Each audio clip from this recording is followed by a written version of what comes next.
Hello summoners and welcome to the Mobalytics patch 8.10 video tier list. Well, already, even after one day on this patch, it appears that this patch is somewhat crazy, and a lot of that has to do with the junglers and the way that they're complaining and saying that the role is dead. There are quite a few sweeping changes on this patch, and even professional junglers are saying that they don't really like it, and a lot of the ways that Reddit is complaining about this patch has to do with the way that the jungle XP and the Scuttle Crab work now.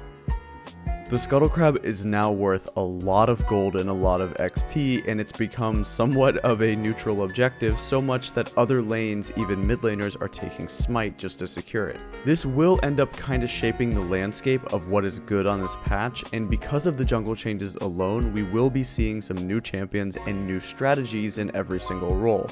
But for the most part, champions that were strong last patch are still strong. However, over the next couple of patches, expect some newcomers in the tier list. Anyway, let's just get into it. Starting off in the top lane, we have a few new guys in S tier, but the same Camille Singe duo is there as well. To our surprise and many other players' surprise, Wukong is the newcomer in the top lane and jungle, and across all elos he's doing pretty well. This tends to be because Wukong kind of dominates skirmishes and teamfights late game, and realistically his laning phase isn't that bad. He's not the best laner, but you don't need to get super far ahead to carry the game, because the champion does a lot of damage and scales very well. Wukong's 3 to 4 items is some of the strongest that you can get out of the top lane. Irelia has also found herself in S tier, but we've upped her difficulty rating into severe. We found that Irelia is an optimal champion, but that's only if you know how to play her and you've put in the time. She really wasn't that good for the average player or lower rated players. However, if the best of the best are playing her, she looks incredibly frustrating to play against. The rest of the top lane pool is just a mixed bag of bruisers, carries, and tanks. Malphite has now become the best tank in the game for solo queue, and a few carry champions are okay in B tier, such as Riven, Yasuo, and Jax, but in order to make them work, you only really should be playing them as a one trick, or you need to be very skilled at them, so that's why we can't necessarily recommend them to be A or S. Onto the jungle role, where we do see a lot of mix-up due to all the changes that we got. Firstly, champions like Shyvana and Lee Sin have returned to some of their former glory and find themselves in A tier. This is because they both clear very quickly and have great early game skirmishing around levels 2 and 3, so they can contest Scuttle Crabs, contest buffs, do whatever they need to do in the early game. Funny enough, junglers are actually just ganking level 2 with red buff now and just kinda sitting on it for a while, because it takes so long to hit level 3 at the moment that you can expect more junglers just to grab red and run around with it and try to force some plays. If you're a great early game jungler like Lee Sin, this can work very well and be heavily rewarding because you don't really need to prioritize farming too much in the early game. Ivern has also slotted himself into B tier, but my suspicion is that in higher elos he is much better than B tier, even on the cusp of S tier. This is because Ivern can take advantage of the new jungle, and he does such a good job of securing the Scuttle Crab. His new path could look something like this and feels really good, where he goes from blue into Gromp into Scuttle and then smite the Scuttles to secure it. This patch will also change up the playstyles for other lanes as well. Because experience now scales with level, and that means for laners too, remember top laners, if you do have the chance and you see the enemy jungler on the opposite side of the map, or he straight up dies, go and take his jungle camps. Mid laners should do this too. You want to be stealing as many camps as possible from the enemy jungler and starve them of EXP, so if they do mess up, you can take advantage of them. Mid lane has a few changes in every single position. Champions like Morgana and Swain find themselves fitting very nicely amongst the other A tier champions.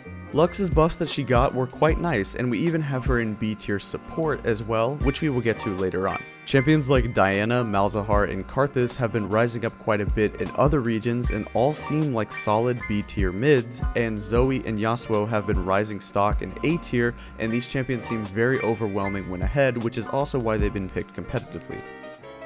Well, it was just about time that we finally put Talon in S tier, and sometimes he can even feel like S tier in the top lane as well because he wins almost every single top lane matchup. Regardless, this AD assassin is insanely good at the moment. He can do a lot of things too well. His early game damage levels 1 through 3 is off the charts, he can roam very easily, he can skirmish, he can pick, he does everything, and for an assassin, his teamfights aren't even that bad due to his stealth. Expect him to be S tier for quite a few patches. Bot lane has some more changes to the support role than the ADCs, but in terms of the ADCs we do see a few different picks just kinda switching spots around. Ezreal has swapped with Jinx from last patch and is now an S tier, and this is because of the optimization of the double tier build. We've all seen double tier be played at MSI and in high elo to a lot of success because this just gives him so much freedom. Doing this gives him infinite mana, a huge Archangel shield and damage, and because Ezreal is so safe, he can even take teleport to speed up his tier stacking and get better recall timings. Definitely an optimal champion. The other marksmen are mostly in the same spot. Twitch has dropped down from S to A due to the meta not 100% favoring him, but he still is very good, and Sivir, Ashe, and Misfortune have statistically been performing pretty well recently across a lot of different ranks, so we've bumped them up to A. Moving on to last but not least, let's talk support. Rakan, Morgana, Nami, and Janna are mainstays in higher ranks, but Morgana has now joined the trio. Brand, Zyra, Lux, and Vel'Koz find themselves as the best mage bot laners to play this patch, and we've even seen a new Soraka build pop up.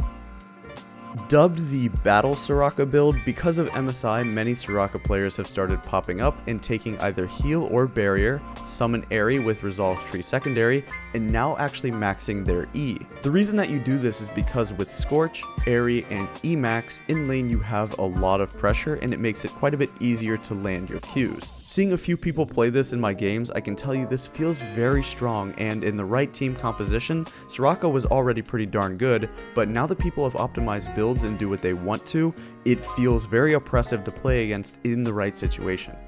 As far as Rakan, well, he's the single best support in the entire game, and Xayah Rakan are still Xayah Rakan on this patch.